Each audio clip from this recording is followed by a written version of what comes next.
Labdien, mīļo skatītāji! Ir ārkārtīgi priecīgs laiks iestājies. No vienas puses it kā pats tumšākais gada periods, bet nav ne mazākā iemesla uztraukties, jo šis ir periods, kad jāgatavojas gaismas atnākšanai. Un gaisma, manuprāt, naktī no svētdienas uz pirmdienas arī sāks uzmācīgi tuvoties, un tas ir ļoti, ļoti labi. Kā sagatavoties gaismas atnākšanai? Ir jākārto savā ārpasaulē, piemēram, māja, kurā jūs dzīvojat, novāciet liekas priekšmetus no logiem. Tikpat labi varētu kārtot arī savu iekšpasauli. Arī runas to saka, atrodiet iespēju cilvēkiem pateikt paldies, ja neesat to izdarījis, atrisināt konfliktus, izteikt kādu komplimentu, un vēl var kārtot, manuprāt, savu miesu. Piemēram, kaut vai aiziet uz pirti, vai kā vēl var kārtot miesu? Uz masāžu. Ir tāda sērga, ko psihoterapeiti labi zina, saucās seasonal affective disease. Tas ir tad, kad cilvēks reaģē uz gaismas maiņu. Ko mēs varam darīt, lai uzlabotu savu garstāvokli? It sevišķi, ja mēs jūtamies, ka mums ir par maz gaismas. Viena lieta ir solārijas. Solārijā, brilles uzlieciet, bet varbūt varat pat nelikt, šī gaisma jūsos tā kā druski ienāks. Ir speciālas lampas nopērkamas, saucās SAD lampas, SAD. Variet internetā paskatīties, jūs ēdat brokastiņus un nolieciet šo te lampu sev blakus, un tie lumeni jūsos ienāks iekšā.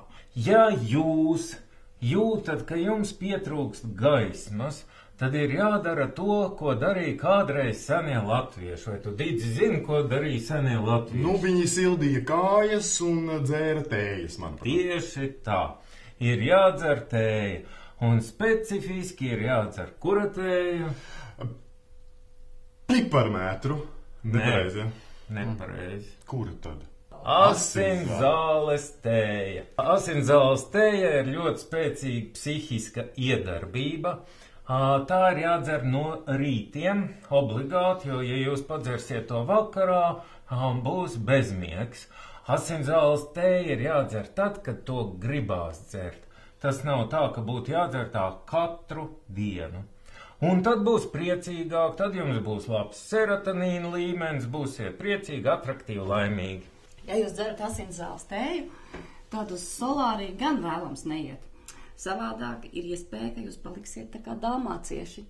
Tā tas iedarbojās uz ādu. Jā, tā tas iedarbojas uz ādu. Bet varbūt kāds var sagatavoties kaut kādām jaungadu karnevālam šādā veidā. Arī var, protams, jā.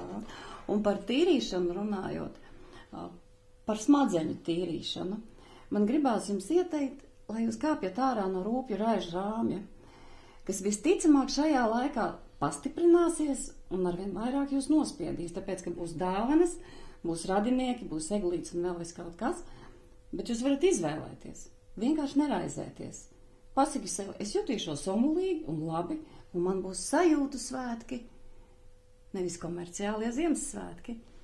Jā, arī runas šonedēļ sola to, ka jums būs kaut kādas zīmes, būs kaut kāda no pasaules vērsta ziņa ar ievirzi. Lūk, ir gaisma. Un tad, kad jūs nonākat, piemēram, sēžat tumsā, un pēkšņi atspīd kaut kāda gaisma, es nezinu, tiešā veidā vai pārnestā nozīmē, 100% jāiet gaismas virzienā. Nav ko spriedelēt, šitā, priekš kam? Un šī gaisma varētu būt tā pati enerģija, kuru mēs tērējam rūpēm un raizēm. Un tā ir jūsu radošā enerģija. Pasakiet sev, es jutīšos omulīgi un radīšu svētkus, radīšu dāvanas, radīšu sajūtas un pirmām kārtām prieku sev. Faktiski tas tāds starta punkts. Ja es pasaku, es jutīšos labi, tad jau mani sāk vest. Tad jau lietas sāk notikt. Jā.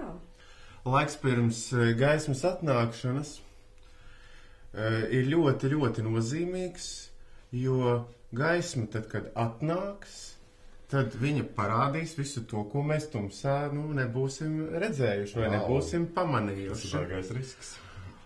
Un tieši tāpēc ir jāsakārto domas, ir jāsakārto sajūtas, ir jānoskaņojas uz labām sajūtām, lai tad, kad gaisma nāk, lai atklājas labas lietas. Ļoti rožaina ir šīs nedēļas, tā teikt, perspektīva. Tāpēc nepaļaujieties tumsai, skatieties, kur spīd gaisma, ejiet gaismas virzienā. Ja nav, tad vienkārši iededziet sevī vai istabā lampiņu, un tad būs labi. Vienkārši dievīgi labi būs. Būs tā. Būs tā.